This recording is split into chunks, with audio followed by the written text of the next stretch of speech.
Hello there. It is finally over.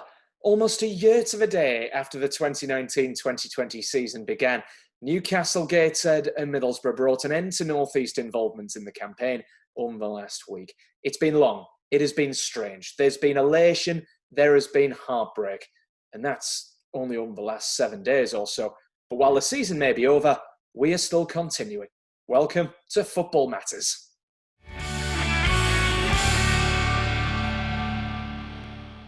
So, hello, welcome to this week's programme, this week's celebration that the 2019-2020 season is done and dusted, but we are unable to celebrate with a full complement of pundits. In the Football Matters merry-go-round of punditry, it is Mark who misses out this week, leaving me to have to deal with Sunderland legends Darren Williams and a Dr. Geordie and bona fide Twitter stirrer Olivier Bernard, all on my own. Before we talk all things Twitter, gents, how are we? Are we amazed that seemingly after 20 years, the 2019-2020 season is all done and dusted, lads? Yeah, I mean, we weren't too sure on what was going to happen, to be honest, for a long time. But finally it's done and dusted and over. Can't believe it. Absolutely can't. I mean, technically, it's not really over if you're a fan of, the teams left in the Champions League, Europa League, etc. There's still championship playoffs to be determined. So technically the season's over. I saw a stat yesterday that yesterday was the 1 year anniversary of Wolves' start to the 2019-2020 season. It had been going on 365 days, which, with a 3-month break in the middle, I suppose. But yeah, it's incredible. Absolutely incredible. Anyway, it's all done and dusted. And before we get into things and talk Twitter, Ollie, do you know why we're going to talk Twitter? No, I don't have any idea. All right. Oh, well, you'll be delighted. Yeah.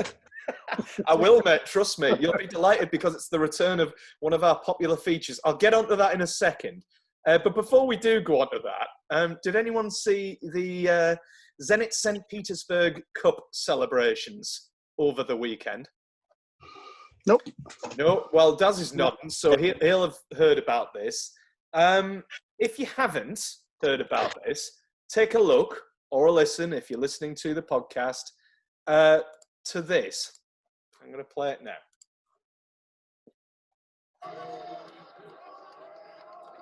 So there it is, a nice crystal glass trophy. And Branislav Ivanovic, the captain, drops it. Well,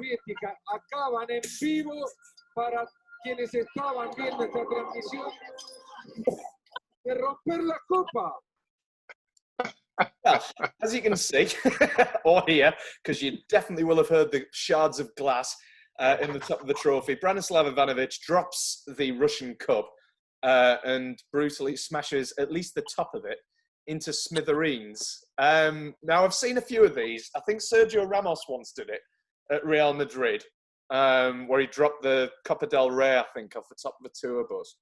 Anyway, got me thinking, pretty clumsy of Ivanovic. What's the clumsiest thing that you guys have ever done, preferably, or witnessed on a football pitch? Daz, let's come to you first, because Ollie came up with a couple of pearlers last week. I mean, from a personal point of view, I've missed the seat in the dugout. Was this on television? It wasn't the best of things. I mean, I'd come up. To be fair, I'd had a decent game, and obviously I was coming off towards the end of the game. Yeah. And I kind of obviously you're shaking everybody's hand, and then I put the seat down, and I didn't I'm not thinking at the time. I didn't realise obviously they went back up. So obviously I went to sit down and then just fell right on my backside. So it at least we won the game as well, so it wasn't too bad. It wasn't all for nothing. I'm frantically searching YouTube now. Darren Williams falling off dugout seat. But thankfully for you, my friend, nothing is turning up. So I think you've got away with that one. It wasn't during the Peter Reid era, was it? Yeah. It was. Yeah. They would have been. You had some right antics with Peter Reid, didn't you? From like throwing tantrums at the touchline. It was good times, wasn't it? Very. I'll put that out there to any of our watchers / listeners. If you can find a video of Darren being turfed out of his chair in the dugout before next week's episode, thank you very much. Send them in to us at footballmatterstv@gmail.com. They'll be greatly appreciated and it'll be shared. Pretty clumsy. Ollie, can you top that or not? Don't know. You tell me. It was. Our viewers or listeners, maybe. I don't know. We're not going to talk the Lauren Robert incident. That is. That's the obvious one. Also, your head was in the wrong position. No, it was going out for the warm up. Luckily, it wasn't. It's not on camera. Well, I hope. You say that.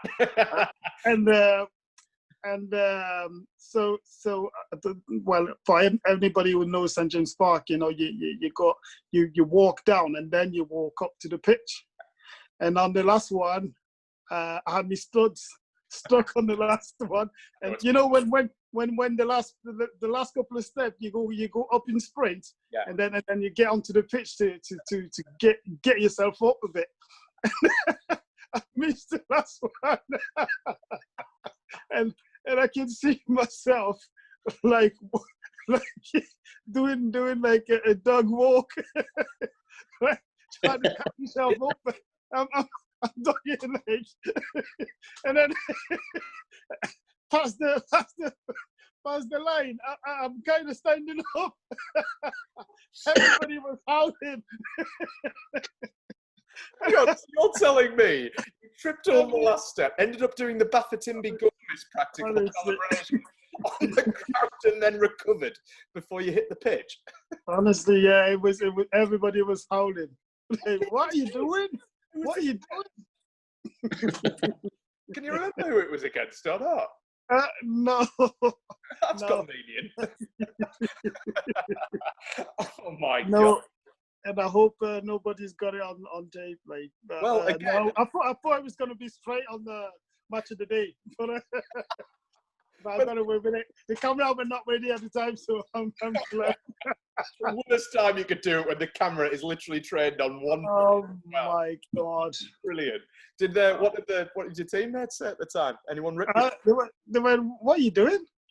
I'm like, oh, "I just tripped." Like, well, just fall. But you're like, you don't want to fall in. You just, your head's nearly on the kissing the floor, and you're like, and you get back up like nothing happened, and then you walk out. Well, I tell you what, sometimes one of these, whenever I ask what's the clumsiest or what's the most awkward thing you've ever done, or whatever it's been in the last few weeks, we've had some good stories that someone needs to find this video footage from Match of the Day. Let's not mess about. It was a story. It was nice. Let's leave it there. I'm just going to point out the email address is footballmatterstv@gmail.com. Oh my God! To stumble across it. No, don't go out and search for it. Don't go out and hunt for it. Just if you happen to stumble across it, send us in. All right. I thought you two were fairly slick and everything on the pitch. Like, I didn't think we were going to get any clumsy stories out of you, but missing the seat, tripping over when you're walking out onto the pitch.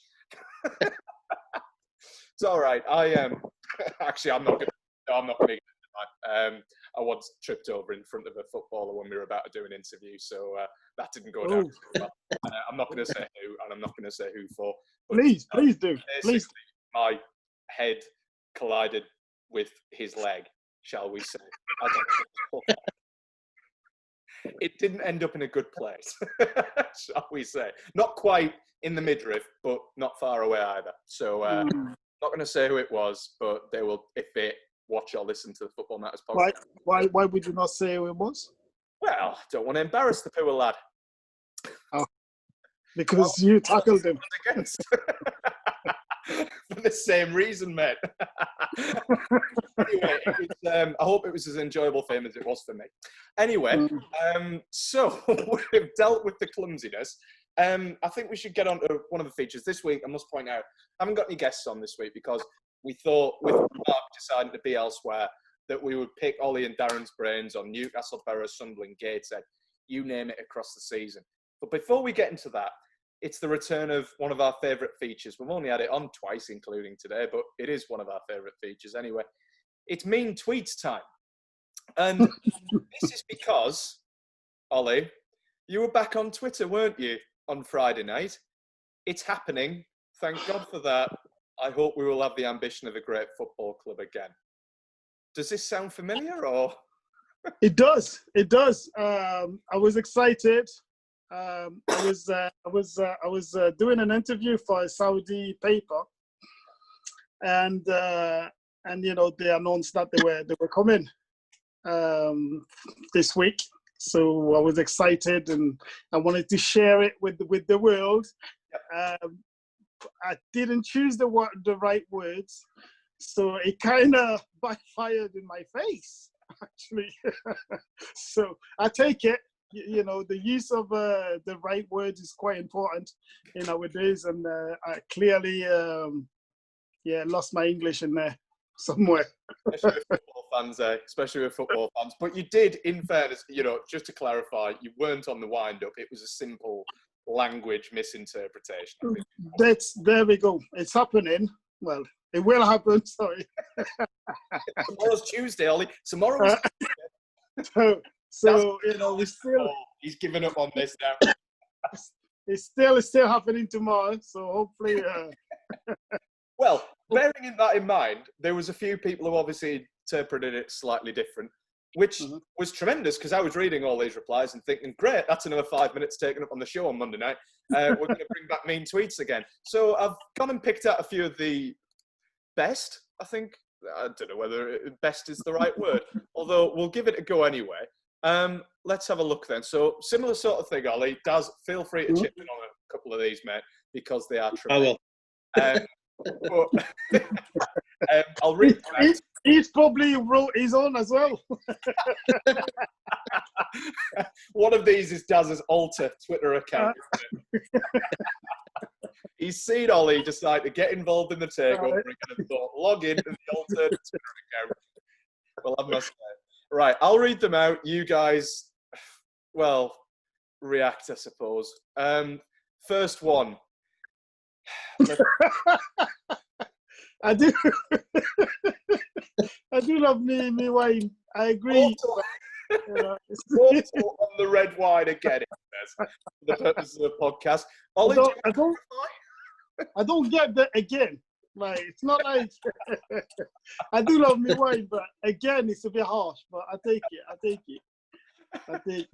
I think he's got our pundits mixed up a bit there. Only Dad's sport there, that, isn't it? That's what I mean. So no, we weren't drunk on Friday night or whatever you put the tweet out. We'll get past that. Number 2, Ollie. Number 2. Let's have a look at this one.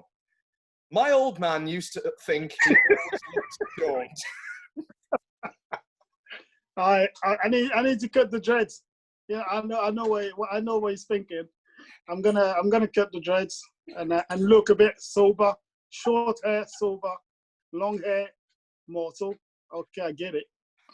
Has it ever crossed your mind that Ollie looks decidedly stoned, or? Yes. Oh. Took you some time to answer that. He was thinking about it. All right. 2 down, 3 to go. Here's number 3. Let's have a look at this one.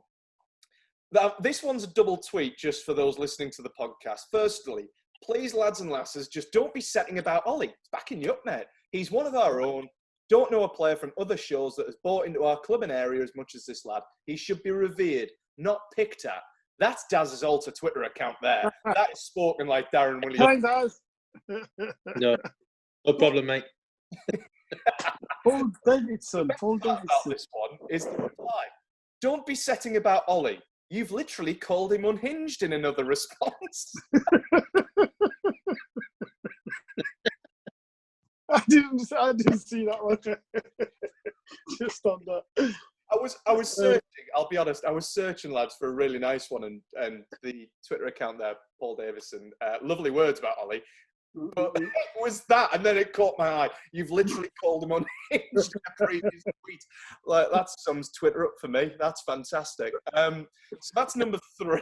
It gets better and better, these. Number 4, let's have a look at this one. Oh, God. Turn up to the opening of a crisp packet, this bloke. All over NUFC, but couldn't wait to get away from the club as a player. Give over, man. It's a bit more of a serious accusation, this, Ollie. I feel like you need to retort to this one. No, but a lot of people think I left because I wanted to. Like, I couldn't wait to leave the club, which obviously looked like that because I left without, saying goodbyes. I left, when Souness told me to leave, I left. And there was no question asked. There was no argument, no, booing him or doing an article over what he had done to me. So it was quite rude the way I left. I agree, but the real people, the real supporters know that I love the club. I think he must be a Sunderland fan underneath his skin. Are we saying that's Daz? No, I say that. I'm just replying to the text. All right, so I'm not even going to mention that bloke's name. There it is. That's clarified. And the 5th and final one, which I thought was nice for a little bit of, what's the word? A little bit of exposure, is this one. Number 5, I think Premier League are waiting for the Masons to be open before announcing Newcastle United takeover. I hope we have a great loser again. Ended on a nice note, that, didn't it? A little bit of exposure for the Masons arms. Good advertisement, free advertisement, you know what I mean? So it's all good. I like him. For our 10 listeners or viewers, it's good advertising, that, I reckon. Tell him he'll be open next week. Open next week, was that? Yeah, I think so. That's what you're doing. That's what mine. The best pine in the northeast.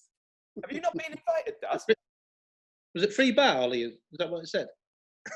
Probably. No, we'll have a night. We'll have a night, definitely. We'll have a night. I'll let you know. Good man. We'll be waiting for that one, Daz, in 2023. I think. I know Daz is on Carlin, so no way. I'll have you back. He's stood at the Ollie in about 10 minutes. He's going to be around the corner.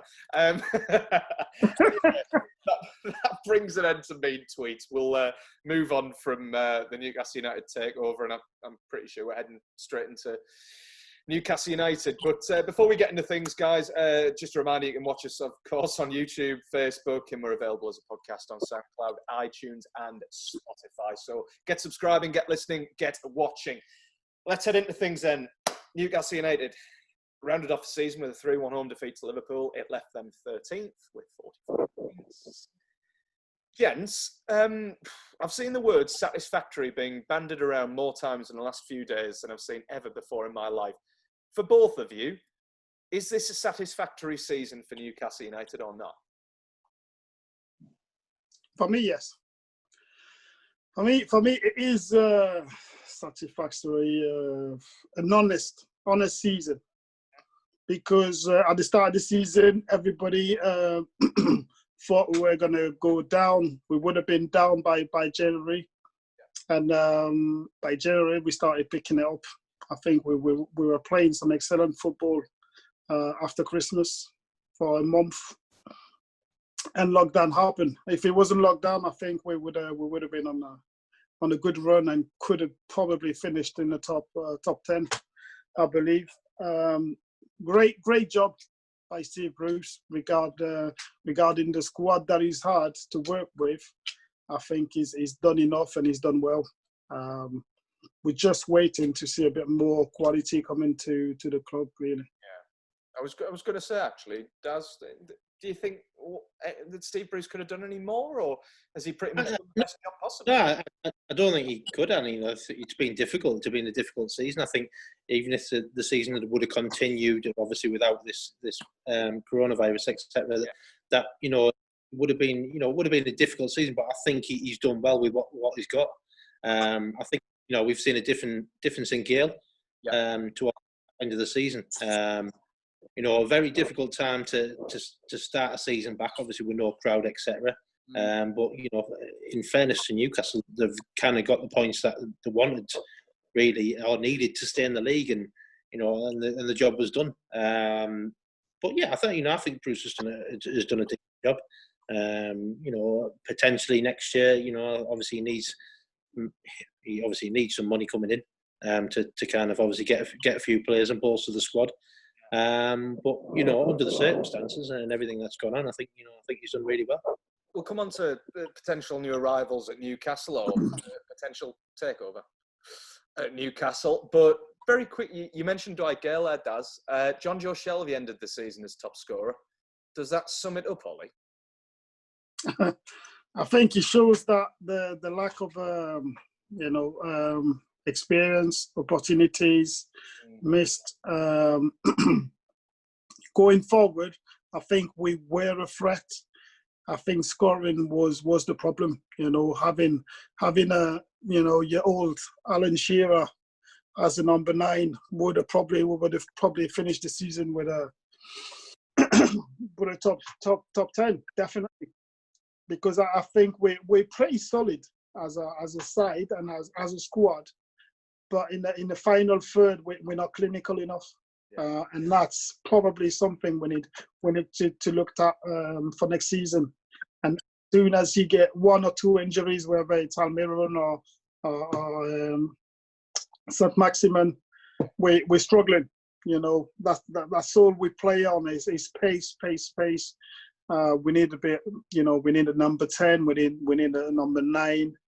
We need, we need backups. So why can't not do that job? Ever since lockdown, he's been, pretty decent return. I think 3 goals since the lockdown. Yeah, I like what I've seen. I just think, as a squad, you need diversity. If you got only one player, to rely on, you end up getting where you are with Newcastle. Basically, solid, honest, but not good enough in the final third. It's interesting. Yeah, I think when you've got one player in that position who, like you say, you rely on you hope he scores the goals, you hope he gets this, that, and the other. Obviously, he's got to stay injury free, he's got to stay suspension free, and not only that, it's a lot of responsibility for one player to shoulder. If you're not having the best of times, the more pressure piles on that individual. I think Ollie's right. The squad needs to be bolstered. And, you need your backups. You need your people to say, well, if we're bringing him off, we've got him to come on, type of thing. Like the likes of your big teams have. Your Man United's had, still have now, but had years ago. You'd be looking around and, I don't know, Van Nistelrooy might go off and bloody Cholska will come on, or Dwight York goes off and Andy Cole comes on. It's like, it's a backup like that you need. Because obviously, that then parallels you into the top 10. I suppose we talk about potential new arrivals and bolstering the squad, but is one of the most important bits of business Newcastle can do in the off-season holding on to Alan St. Maximin? Because I imagine that there's going to be plenty of interest in him in 7 or 8 weeks. I think any player who's got a bit of ambition, whether it's St. Maximin or Almiron, I know there's Spain looking at him. It's very difficult to retain them players because right now the club hasn't got that much ambition. Yeah. A competitor will always have ambition. If you've got an opportunity to go and play in the top 4, let's say in England, you will. Not regardless of how much you love the club. Alan Shearer, if we were playing relegation with the left, he stayed because the club was doing all right and had the ambition to get into that top 5, top 6. I don't think it's the case right now, and it's quite difficult and painful to watch at times. Yeah, with moving on from St. Maximin necessarily, but I know Steve Bruce has said that there's a couple of irons in the fire. I think were his exact words. What do you think does Newcastle need from this window? I know you say that they need to bolster the squad, but in what areas do you think? Is it purely going forward? Do they need midfield? What should they be looking at, do you think, if they're going to be more ambitious? I think, obviously, if you're going to be ambitious, you need to be looking for a striker that's, it's going to get you sufficient goals. a season.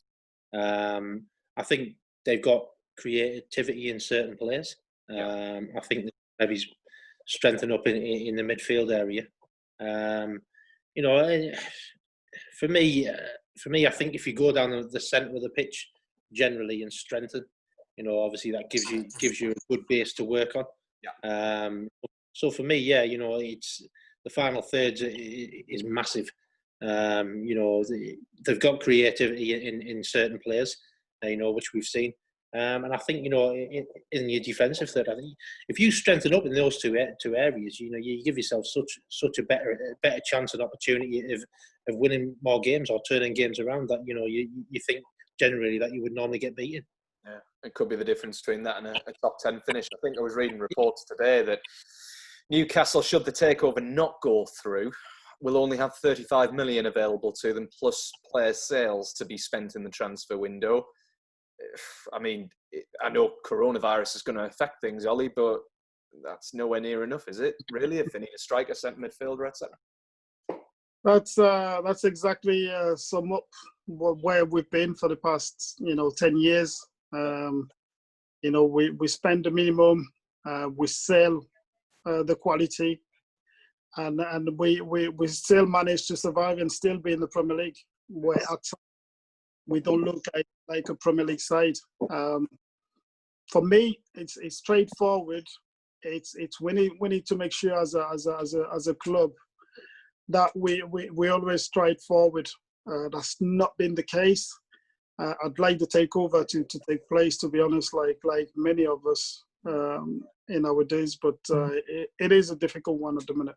We've had a couple of conflicting reports on the takeover. Obviously, there's your report, Ollie, I suppose, as well, to throw into the mix from Friday that it's happening, but we've been through that. But there was one that I saw yesterday that came out of Saudi Arabia saying that basically it had been done, that the new investors were going to be looking towards La Liga and we're going to spend big. And then there's another report that's come out today that said it's basically stalled and isn't going.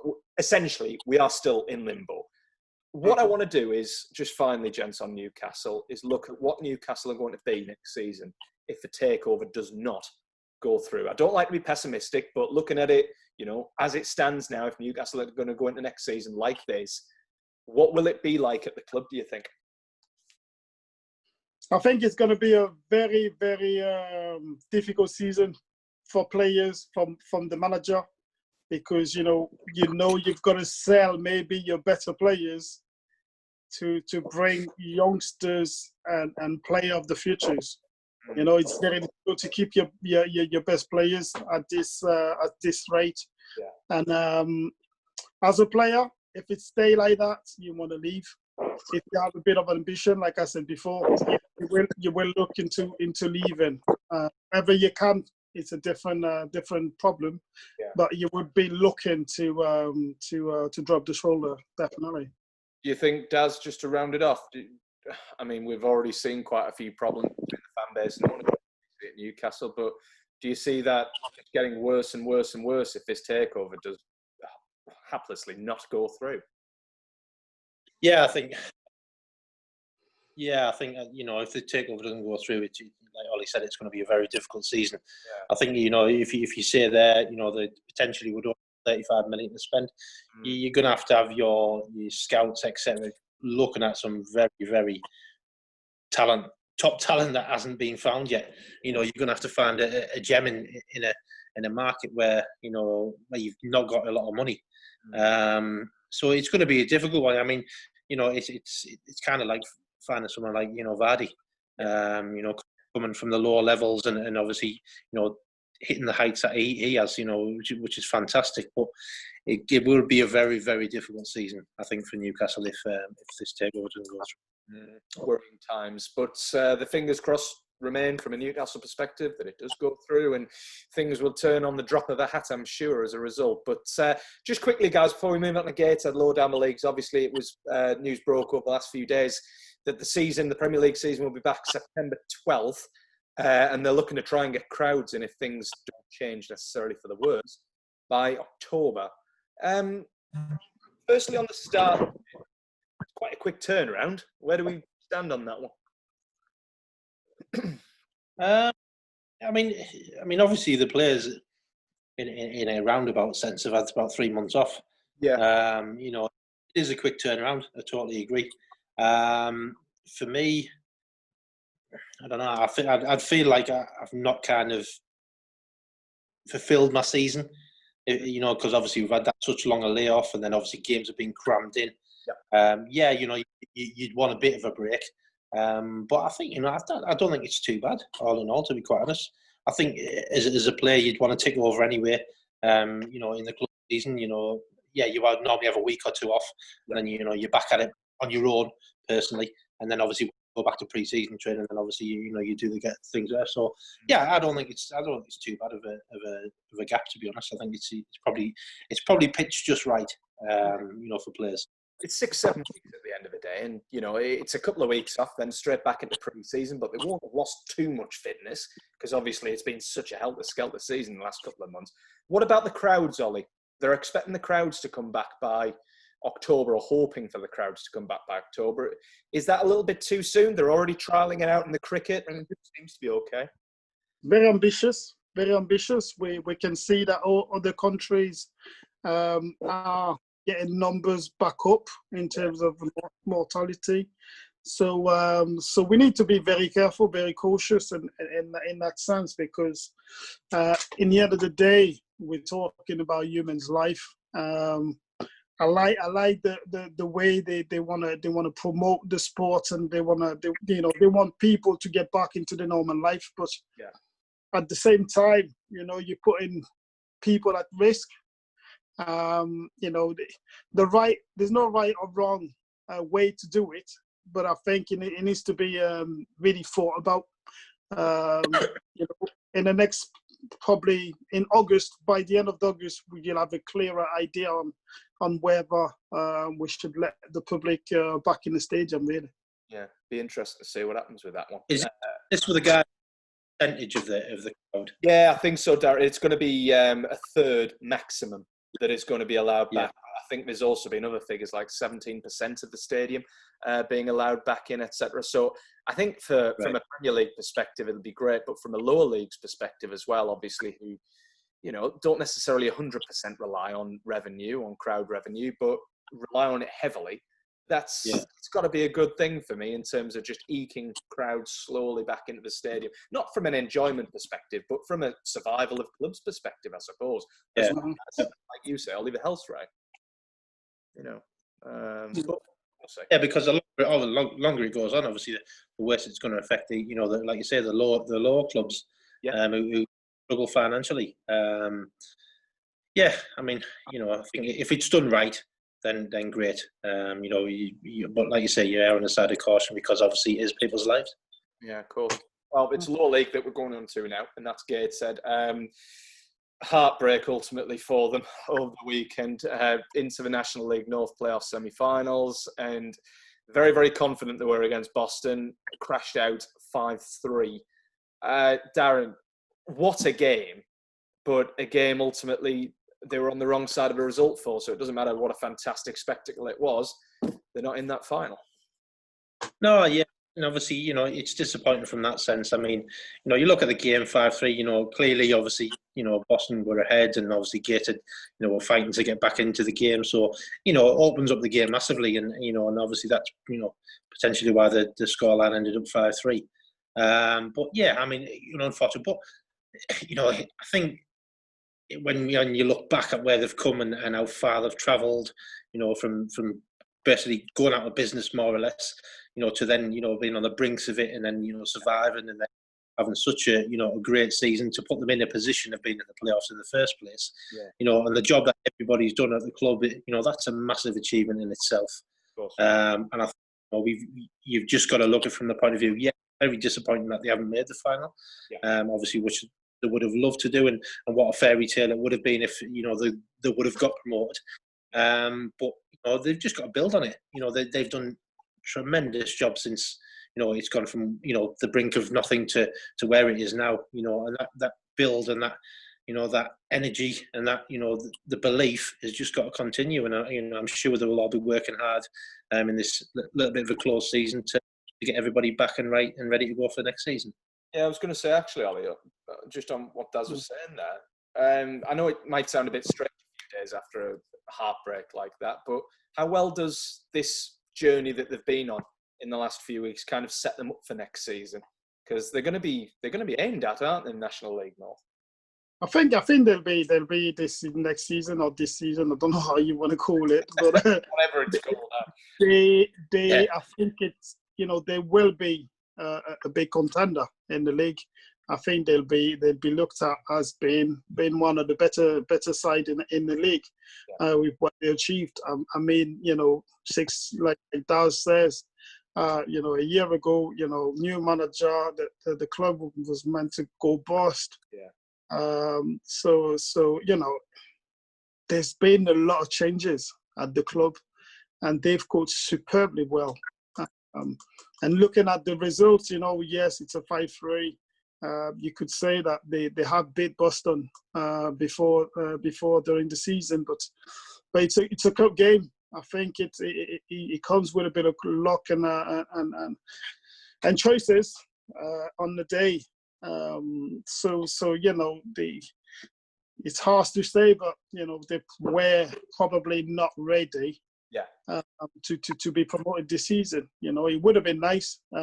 Realistically, the club's been in so much turmoil that it would have been too good to be true. A dream, it would have been a dream if they had to be promoted this season. But the dream stopped, unfortunately. I was going to say, that's a really, really good point, actually, Ollie. Does just on that, in the fact that maybe Gateshead weren't necessarily ready for promotion, does it just give them a little bit more foundation, a little bit more stability with one more season, potentially at least one more season in National League North before any sort of promotion? Does it help the club out from a financial and from a stable perspective? I think if you take all that, the season as a whole, you look at it, you learn from it. Yeah. Where did we go wrong at the time? Where's it gone right? How can we build on it? I think the foundations are there. They're in place. They just need to use it right. People always said about you must have been devastated after the playoff final when we lost for Sunderland. Yeah. And I was like, we're absolutely gutted, but we learned so much from that season that we knew next season that we'd be a lot stronger and a lot more confident. And we went on to obviously get 105 points and not walk the league, but we more or less we're destined to win the league. But again, we've drawn from all the experience we'd had the previous season, and all those little things that went wrong, we tried to put right and just build on it. And I think that's what Gateshead have got to look at. And if they do that, I think they'll be a hell of a lot stronger for it. Yeah, good stuff. And it did as well, at least the results at the weekend, I suppose not just Gateshead's result, but York losing to Altrincham prevented you having a rather difficult decision to make in the playoff final, didn't it? No, it would have been a great to see that the final being York against Gateshead. We all wanted it, but unfortunately, it won't happen. Who would you have supported, Daz? Well, as you know, people have asked me this, and it is a tough one because obviously, I was at Gateshead, and obviously, I'm up this way, and I'm kind of working in around the Gateshead area now, Northumbria. But yeah, I mean, I started my career off at York, so from my point of view, I've got kind of a soft spot for York. My career's there. Ricky Sprazier, obviously, my youth team manager at the time, fantastic guy. Absolutely bullied me all the way through, but kept my feet grounded, and that's what he knew. But I hold a lot of respect for Ricky because he was the guy that recommended me to Peter Reid. And obviously my career went on from there. Yeah. So, well, at least you've got your Gateshead to look forward to twice over at least next season, I suppose. And we'll revisit it then, I'm sure. Gateshead, of course, went out. Before that, we already knew what had happened with Middlesbrough. It seems like ages ago now, that amazing final night of the Championship last Wednesday, which was incredible. I mean, Middlesbrough, arguably, were pretty much out of it anyway, in the sense that all of the drama was happening at the top end, obviously, with the playoffs with Swansea and Nottingham Forest, the relegation, it was happening around Luton and Barnsley. Middlesbrough kind of went under the radar a little bit and got a pretty decent 2-1 win over Sheffield Wednesday. I think, Daz, first and foremost, we've talked it up on this programme in the last couple of weeks. Will they, won't they survive? They have survived now. What's your overall reaction to that? I mean, I think, like you say, I think they did go under the radar, and I think, fortunately for Middlesbrough, and fortunately for obviously clubs down, who didn't go down, there was clubs below them that probably, were doing a lot worse, really. Yeah. For me, though, Tom Belonga came to light. He started out of his shell. Which said on the programme, these players need to start to step up, and show what they're about. And all credit to it, Neil Warnock, worked his magic and got these guys to produce the goods. And a win on the final day of the season obviously eased everything, but I don't think there was any pressure on him anyway, to be quite honest, because I think, everybody else kind of did what they were usually doing, getting beat, etc. Yeah. So it didn't really put Middlesbrough under a lot of pressure, really. It probably helped them out as well. What didn't help them out was their home form. Their away form, it has to be said, was absolutely excellent. Their home form, though, Ollie, I think they lost, I can't remember the exact stat, I was reading it the other day, they lost something like 13, 14 across the course of the season at home. I mean, that is staggering, isn't it? It needs sorted out next season. It is, and it's a big slap on the wrist. The fact that they haven't dropped to the first division is a bit of a warning for them, especially at home. You've got to play like a fortress. You need to be hard to beat. And it hasn't been the case. So it's important for them to rectify that. They've got a good youth side who can go and score goals, we've seen. But defensively, tactically, they haven't done well enough. Yeah. And at home, they haven't worked hard enough as a team as well. I think it's mentally, when you play at home, mentally, you've got to be stronger because you've got your crowd. And you've got to work on the pressure, and they haven't managed to get that right. And I suppose that's where it comes into it. Who's going to be in charge next season? The talk is that Neil Warnock's going to be sitting down with Steve Gibson this week or before the weekend, I hear. That's Neil Warnock long term or not? The big thing, and it is when you look at the games that Middlesbrough actually won, the team worked a hell of a lot harder. Yeah, they were in people's faces. They got, they worked harder. And you look at the games that lost, they looked like they weren't even there. So you can see there was a slight change, and obviously Warnock's coming in and changed things around slightly. Yeah, we know there was a dip. They had a win and then they dipped, but he's starting to get there. And for me, I'd keep him in charge. Yeah, it's interesting. I think Neil Warnock obviously Mark threw out Nigel Pearson last week as a potential, someone he might like to see at the Riverside. I know, Daz, you were away last week. What's your thoughts on that one? Would you stick with Neil because of his championship pedigree? Would you look at Nigel? I mean, you'd look at Nigel. I think Nigel's cropped up a few times. When the Middlesbrough job's been, up for grabs. For me, I'd stick with Neil. I think he's got a good pedigree at that level. He knows what it's all about. He knows what's needed, and I think like I said, I just said there, he kind of start to get that out of the players towards, and in the small amount of time he had them. He's done really well. To be fair, he's got in and saved the club more or less. He has. One interesting stat, just one final question on Boro that I was reading. Obviously, Hull went down. Their record since the new year, I think they were fighting for the playoff places. Obviously, Jared Bourne and Kamal Grosicki got sold to West Ham and West Brom, respectively. They'd only won one since New Year, since they sold those two. Who did they beat? Middlesbrough.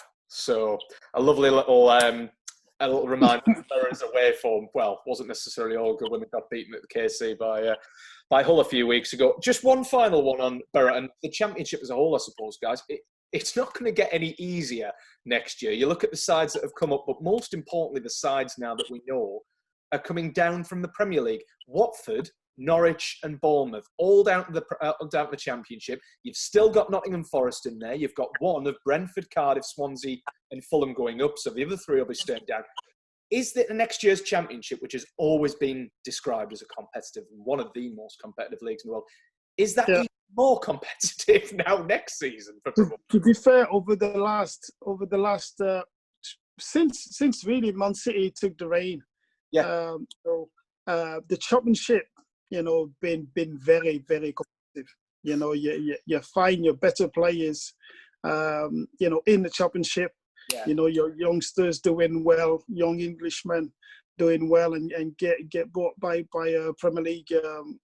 I think that the Champions League is a lot more attractive now than it was probably 10, 15 years when we were playing.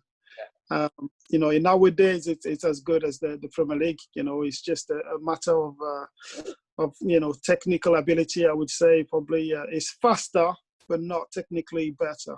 Yeah. But I've enjoyed watching it, especially this year, because I do a lot of work with Nottingham Forest. Yeah. So I'm very pleased with the championship and with the games I've seen this season. The pace is when they've got a lot more games than the Premier League. It's very, very, very intense, and I like that at times. Yeah, it's crazy. And obviously Nottingham Forest, one of the teams that didn't necessarily benefit from the crazy nature of the championship in the last few seconds last Wednesday. Just on one final one on Boro, Daz, that does make it much more competitive. Does it make it worryingly more competitive for Boro with regards to relegation? Or does it make it more worrying for Boro potentially with regards to promotion? I.e., where will they be looking to be next season, do you think? Well, I mean, potentially, you look at Middlesbrough, and they'd want to be, at least in the playoffs, at least fighting, to get promoted. They want to be in the Premier League. For me, you look at that, you look at the teams that are coming down, and, it's a very, very strong number of teams coming down there. You look at how Middlesbrough season has gone this far, you've got a lot of building to do. There's going to be, personally, if they get obviously, the money, it always comes back to money, bringing players in and, etc. Then they need to bring in and strengthen up really, really quite a lot, to be quite honest. They've struggled this year massively. I know, obviously, they've given the young guys an opportunity and a chance. Yeah. Very difficult in the championship, as we've said. It is a very tough league. Yeah. For me, they need to spend because the Middlesbrough fans won't settle for another season of being down in either relegation zone. They want to be up there fighting to get promoted. So for me, checkbook needs to be out. You need somebody like Neil Warnock who knows the league inside out. And then hopefully, they'll get what they're wishing for. Certainly might need to use his contacts next season. Just before we move on, I'm just going to run through the teams that will be in the championship and the calibre of teams that will be in the championship next year. Nottingham Forest, Derby County, Blackburn, Stoke City, Sheffield Wednesday, Middlesbrough, Watford, Bournemouth, Norwich, Huddersfield Town as well, and Birmingham City. Now, they are just the former Premier League teams that I mentioned that are in the championship. It's incredible. Anyway, won't labour on the point. Very, very tough season ahead for every team in the championship next year. And for fans of Watford, Bournemouth, and Norwich, that is not an instant return necessarily to the Premier League for you guys. Let's be honest, they're not short journeys for Middlesbrough, are they? No. I mean, God almighty, that's an extra few miles put on the clock, isn't it, next season? And then you think of the likes of Wickham obviously coming up as well. It's just, yeah, they're going to be putting some serious miles on the clock, shall we say, next year. As are Sunderland, because obviously still in League One. As we didn't have you on last week, obviously, but the news came that Stuart Donald had stepped aside as chairman, and then more news last week after he said that he was still committed to selling the club, that there were many different parties that were interested in buying Sunderland. Just firstly, does it really make any difference, Stuart Donald stepping aside as chairman or not? I don't think so, because I think he's made it blatantly honest that he wants to be out of the club and he wants to sell it. So stepping aside, I don't see what difference that would make. I think again, it's a position obviously Newcastle are in. They need the takeover to go through. Yeah. For next year, it's going to be a very, very tough season if they don't get the takeover through. Because I can't imagine there being any money to spend. I think it'll be a very, very tough season if they've got to stick with what they've got. We've obviously seen that this year, and although before we closed down the season. You know, they were kind of turning it around a little bit. They were teetering in and out of the playoff positions, etc. But you know, for me, it needs to be a lot better. You know, they need more quality in.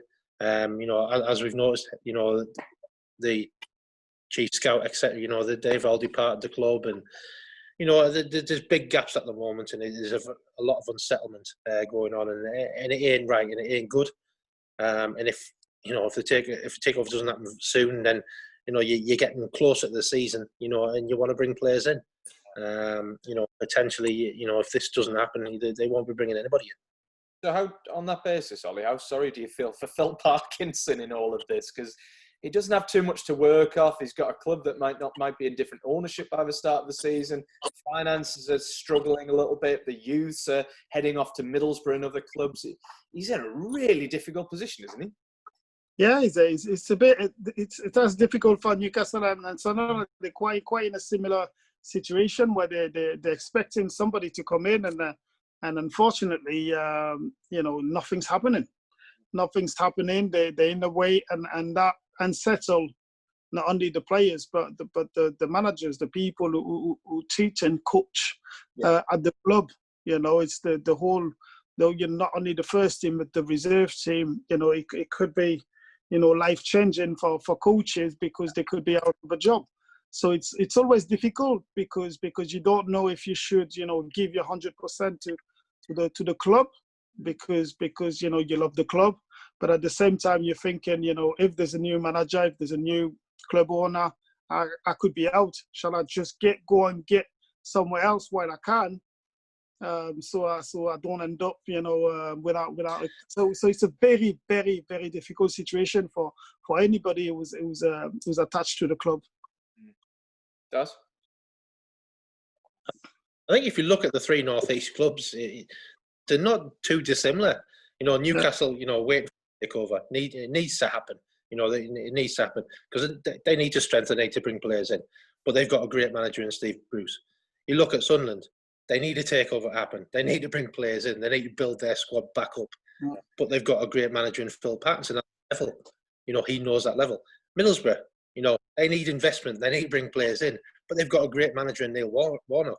Yeah. So for me, there's things in place at all three clubs, but they just need the investment.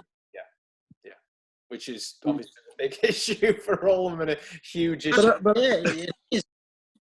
Investment is for anybody who's playing in the highest level. You know, you're talking about yes, we need that in the Northeast, but any club, you know, even the better clubs, a club like Man U would like to compete with Man City in terms of money spent, and you know they all want to be better. But you know, when you're talking about, especially for Newcastle and Sunderland, a takeover was meant to happen, you know, 6 months ago, and it doesn't happen. That's when things get awkward because you get unsettled, you know, in terms of the people working for the club, coaches at the club, and players. You know, should I stay and be strong with the club, or should I leave while, you know, I don't want to drop down with the club? That's the difficulty, and the longer you leave it like that, the more you'll see people leaving, and you can see with Sunderland with the youngsters leaving because the ambition is not to be seen. One of those players was Bali Mumba today. He's headed off to Norwich City. Another young player Sunderland have lost, Daz. Like this is the thing, it unsettles players. You know, it unsettles players because they don't know what's happening. You know, you don't know if his takeover is going to happen. Sunderland, they don't know if the takeover is going to happen. So players get unsettled. They want to further their career. They want to do the best they can. Yeah. And they ain't going to sit around at a club there where there's uncertainty. You know, there'll be players sat there thinking, well, hang on a second, now we're going to be able to strengthen because we haven't got no money. Yeah. You know, is this chairman going to still be in charge? You know, and this just unsettles everybody, and this is why obviously teams start to struggle, and this is why you see teams free fall very quickly. Yeah, it goes on. And obviously we then need to look at Sunderland on the pitch. You know, there's a lot to be talked about Sunderland off it, but on it next season when they do start, they will, and this is very rough maths very, very quickly from me, but that'll be 6 months since they last kicked a ball professionally, obviously apart from the odd friendly here and there. There'll be teams coming down from the Championship like Hull, Wigan, Charlton, etc., who obviously have kicked the ball professionally last week. The other League One teams are obviously in the same position. Does that hinder Sunderland, or does that benefit them having this 6 months break as opposed to the 3 coming down? I personally think it could hinder them. I mean, I think it sounds great, a 6 months break. You know, your body's had a 6 months break, you know, from the day in, day out, you know, football, you know, training, etc. You know, yeah, I'm not saying the lads haven't done anything, because I'm sure they will have been taken over themselves. But to be in that environment, or to miss that environment for 6 months, you know, can have a massive effect on them. You know, and again, you know, they're out of football for 6 months, and there's uncertainty at the club. You know, all these are factors that will carry into the season if nothing's done quickly. You know, and obviously we're hoping, you know, a takeover is done very quickly, so you know the guys can get back in and get settled, or they can actually see players or see movement at the club. You know, of players into the club and, you know, signing for the club, etc. But I think it could hinder them, in all honesty. Just one final one on Sunderland for both of you. Would Sunderland fans be kidding themselves if they regarded the club as serious promotion contenders next season, or not? I think based on this season, yeah. I think, you know, this season hasn't been good enough throughout. Yeah, you know, it started to change towards the end, and you know we were all hoping for a playoff place. Yeah. You know, when realistically, if you look at a club like Sunderland, realistically you should be hoping for a promotion, not a playoff place. And yeah, I think fans, you know, if it stays how it is right now, and you know players don't come in, then I think, you know, you've got to be looking, well, you know, will we finish mid-table? Ollie, for you, how surprised would you be? I think there should be. It's a club that should be playing for promotion. What's scaring me is the way things are happening at the club. You know, the way they're selling players, the way, you know, they should be strengthening the club rather than reduce the squad, getting rid of your better players. That's the sign of the club going down. Yeah. You know, and that's what's hurting for the North East. You know, I wouldn't want to say. I don't think they'll be any better next season unless they've got the backing of a new owner. That's the truth. Difficult times ahead for Sunderland, that's for sure. And Middlesbrough and Newcastle, depending on what happens in the next few weeks, a huge couple of months ahead. And just one final note, obviously the EFL will be starting alongside the Premier League and the lower leagues as well. The lower tiers, they're expected back on September the 5th. And again, the FA hoping to have crowds into those grounds for the lower league. So you're talking National League, Northern League, etc. We wait and see what will happen there. But that just about does us for this week. We've been one pundit down, but that necessarily hasn't impacted upon the quality, largely because we've still had you two there. I'm sure Mark will be watching and listening to that and thinking, you sod at the end of that, taking me out. But fairness, if you are listening to this, I landed one jibe at you all the way through this hour-long episode, so I had to at the end. Guys, thank you very much, as per usual, for you two. Really appreciate it. We'll see you again in 7 days' time. As ever, you can catch up with us on YouTube, Facebook, SoundCloud, iTunes, and Spotify. I nearly lost my thread there, for the podcast as well. So do get subscribing, get listening. But I'm sure you'll be delighted, like we are, to see the season finally done and dusted from a North East perspective. We can look ahead to September now, and we cannot wait. From all of us here on Football Matters, we'll see you in a week's time. Bye for now.